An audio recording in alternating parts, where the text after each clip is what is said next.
Baik, kembali bersama kami dalam Selamat Pagi Satu Malaysia. Daripada kisah gejala disiplin murid, kita beralih pula dalam info semasa yang pastinya rakyat Malaysia sekarang ini boleh pengguna boleh mencipta, mengolah dan berkongsi kertas soalan peperiksaan dan juga maklumat selain menduduki ujian dan juga latihan secara percuma. Semuanya di knowledge.com. Jadi untuk kita mengetahui dengan lebih lanjut lagi tentang sebuah platform pendidikan melalui portal bank soalan dalam bentuk digital ini, kita bersama Puan Junaida Abdullah, Ketua Pegawai Pemasaran Knowledge Sendirian Berhad. Assalamualaikum dan selamat pagi. Salam, selamat pagi. Ya. Puan, difahamkan portal ni dah pergi ke seluruh dunia. Yes. Amerika Syarikat, Singapura, Mexico, Jepun, Ireland, Itali dan juga Australia. Macam mana tu nak berkongsi, nanti kita cerita lebih lanjut. Tapi terlebih dahulu ramai nak tahu knowledge.com tu apa? Knowledge.com, mula-mula ramai yang tanya macam mana kita nak sebut kita. Sebenarnya kan G-Knowledge ke kan? Bila mula-mula kita buat demo ataupun temu bual dengan guru-guru dan pengguna, semua ingat kita nak sebut G-Knowledge. Sebenarnya huruf G itu adalah untuk general. Sebab portal pendidikan ataupun laman sesawang kita ni adalah untuk umum. Bukan sahaja soalan daripada pendidikan formal, contohnya kertas soalan peperiksaan.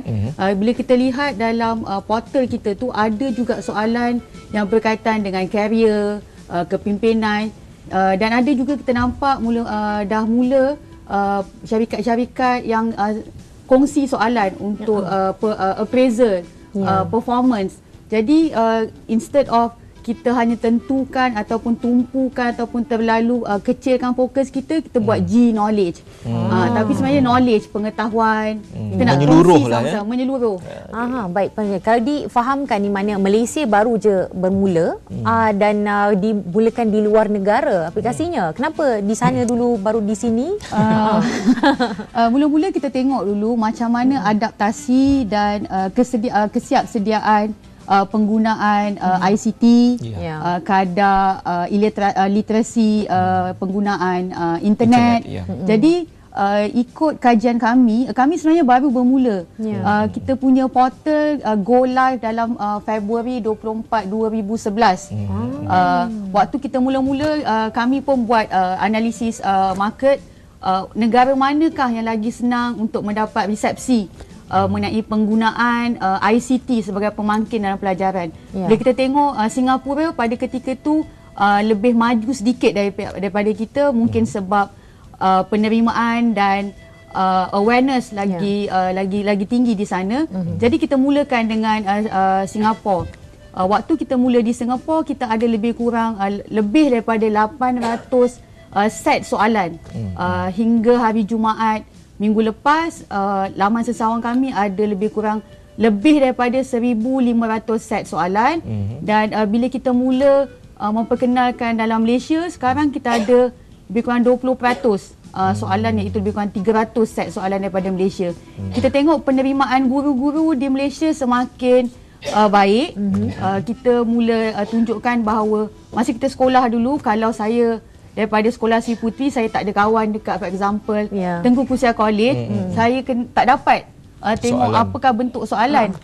Kadang-kadang kita pun heran, kenapa sekolah Sri Puteri berjaya contohnya dalam kertas 1 bahasa Malaysia. Setiap tahun mesti skor. Lepas tu kita tengok makin lama ada SBT, sekolah berprestasi tinggi. Jadi kita nak tahu, mungkin ada kesilapan berulang ataupun soalan-soalan sport dengan skema jawapan yang menyebabkan sekolah tu mesti ada peningkatan. Jadi kita nak kongsi, lagipun zaman dah digital, kita tak nak lagi kalau saya budak Sri Puteri, saya kena tunggu ada kawan MRSM nak tukar soalan. Kalau saya tak ada kawan-kawan, mungkin sekolah Alam Shah soalan dia lagi power daripada sekolah ni. Kita nak share. Kita tak nak persepsi tu typical India saja. Lagipun KPM dah ada kategorikan sekolah SBT, sekolah kluster kecemerlangan. Kita nak mempercepatkan proses semua sekolah dapat tahap SBT. Ya, inilah sebenarnya menjadi pencetus kepada terciptanya G-Knowledge.com ni sebenarnya. Wow, okey. Jadi apa pun tahniah, sebab kalau ikut hitung kira Februari, maknanya ini dah 2012, setahun. Alhamdulillah. Dan nampaknya dah berjaya, dah sampai ke mana tadi Syam? Amerika Syarikat, Singapura, Mexico, Jepun, Ireland, Itali dan juga Australia. Kejayaan ni boleh kita kongsikan? Memang seperti kita punya slogan, create, share and learn, kita memang nak kongsi. Kita nak tengok contohnya bila kita start di Singapura, soalan-soalan adalah dalam bahasa Inggeris. Semua orang tanya Knowledge dan Berhad, boleh tak kita buat soalan dalam Arabic, Jawi? Kita punya engine memang boleh baca left to right, right to left. Ada soalan dari Jordan, ada soalan bahasa Arab. Cuma waktu ini kita tumpukan pada 4 jenis soalan. Isikan tempat kosong, multiple choice question, true or false dan suaikan. Kita tumpukan pada 4 bentuk ni sebab bila kita tengok sistem pendidikan, kebanyakan soalan daripada 4 kategori ni carry markah yang absolute. Contohnya paper 1 ada 40 soalan MCQ. Kalau kita salah satu, 39/40. Jadi 60 lagi tu ialah untuk essay. Jadi kita nak make sure student kita memang tak hafal soalan. Selalu orang tanya, Jun, yang paling menarik sekali apa features ataupun kelebihan knowledge. Waktu saya belajar dulu, kadang-kadang bila kita buat latihan, kita boleh hafal. Okay, tutup buku, soalan 1 sampai 5, A, C, C, C. Contoh macam mana pun mesti terbalik. Okey, kalau soalan macam ni, jawapan dia mesti A, B, C, D. Mesti E lah kot. Jadi kita dalam engine kita buat rawak. Andai kata saya ambil set soalan A, kawan sebelah saya dekat mana-mana pun ambil set soalan yang sama, susunan soalan tak akan sama. Dan susunan jawapan dalam MCQ tak akan sama. Sebab memang kita tak nak pelajar kita menghafal. Kita nak dia faham istilah belajar tu apa. Itu yang perlu, yang saya rasa sudah pun diperjelaskan supaya jangan bila dah ada peluang bersini nak menghafal soalan, menghafal jawapan. Bila kita sekolah ubah je soalan sikit, nanti kita kata alamak dah blackout, tak boleh nak jawab. Siapa sebenarnya yang perlu untuk melawat knowledge.com ini?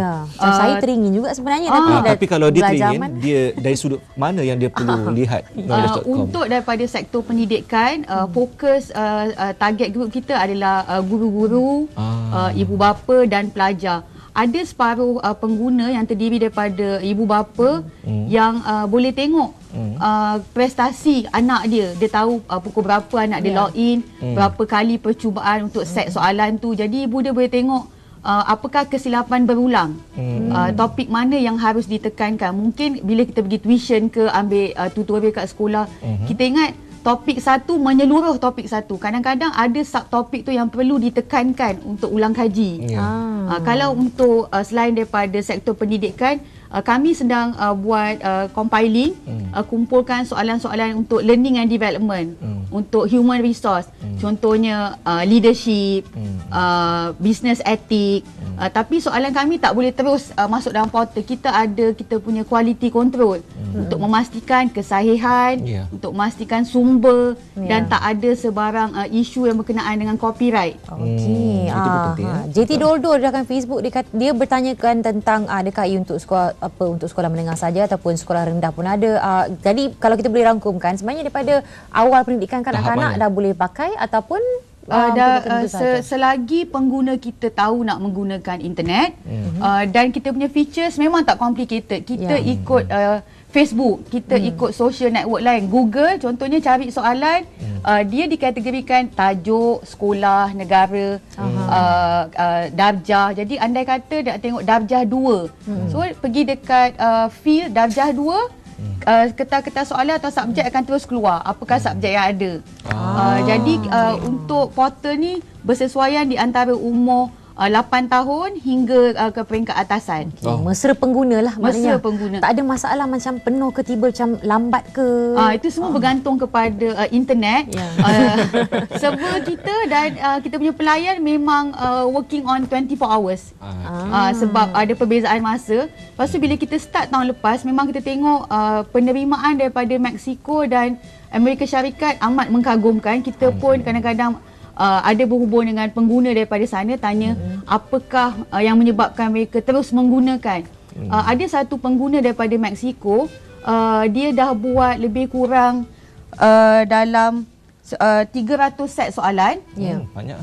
Dan dah tadbir soalan ni lebih kurang 1,500 kali. Bila kita tanya dia kata, okey Jun, kita gunakan, saya ada student lebih kurang 300 untuk sesi semester ni. Jadi dalam satu features tu ada boleh hidden, jangan keluarkan lagi. So bila dia masuk dalam makmal komputer, dia kata okey, pelajar hari ni ada quiz, log in dekat knowledge.com, cari laman peribadi saya ataupun vanity page. Sekarang saya publish. Baru soalan tu boleh dikeluarkan dalam laman sesawang. Jadi pemeriksaan secara manual untuk 300 pelajar tak terjadi.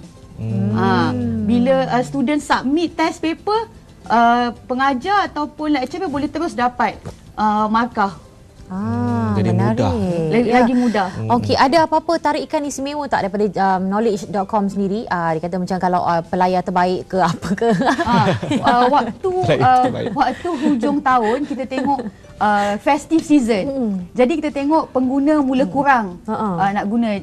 Lama-lama kami dapat idea, kita tengok siapa sebenarnya pelayar pengguna yang rajin menggunakan soalan ataupun mencipta soalan waktu cuti. Ada pemenang pelajar tingkatan 4 daripada Kelantan. Dia duduki 138 set soalan. Kita bagikan kepada dia iPhone 4S. Banyak lagi hadiah dengan kontes yang akan kita jalankan. Tapi kita nak pengguna tahu bahawa kita bukan buat kontes mata-mata sebagai imbuhan. Kita nak kontes kita ataupun hadiah yang kita bagi tu memang boleh diguna pakai untuk gunakan knowledge.com. Kalau saya kadang-kadang saya kata kenapa tak kasih Xbox, PSP ke. Lagi menarik pelajar, tapi kita kena fikir nawai tu kita buat portal online digital test. Hadiah yang akan memberi kesan lanjutan untuk meneruskan guna knowledge.com. Jadi mudah saja layari terus di Google knowledge.com dan isi apa-apa yang patut. Register. Dalam masa kurang daripada 2 minit akan dapat notification email dan boleh terus gunakan. Baik. Sampai bila-bila. Sampai bila-bila. Okey, jadi pergi terus ke knowledge.com dengan ejaan knowledge.com. Betul. Ianya percuma Percuma. Mudah saja. Baik, kita ucapkan terima kasih banyak kepada Puan Junaida Abdullah, Ketua Pegawai Pemasaran Knowledge Sendirian Berhad. Kita berkongsi mengenai bank soalan melalui knowledge.com. Bukan G-Knowledge tapi knowledge.com. Jadi boleh pergi terus ke sana dan gunakan secara percuma. Baik, kita akan melihat apa agaknya paparan untuk hari ini dalam sejarah juga bersama rakan-rakan kita di Jabatan Meteorologi. Kembali selepas itu, filem apa? Cantik. Cantik. Jadi jangan mana teruskan bersama kami selepas ini. Cantiklah.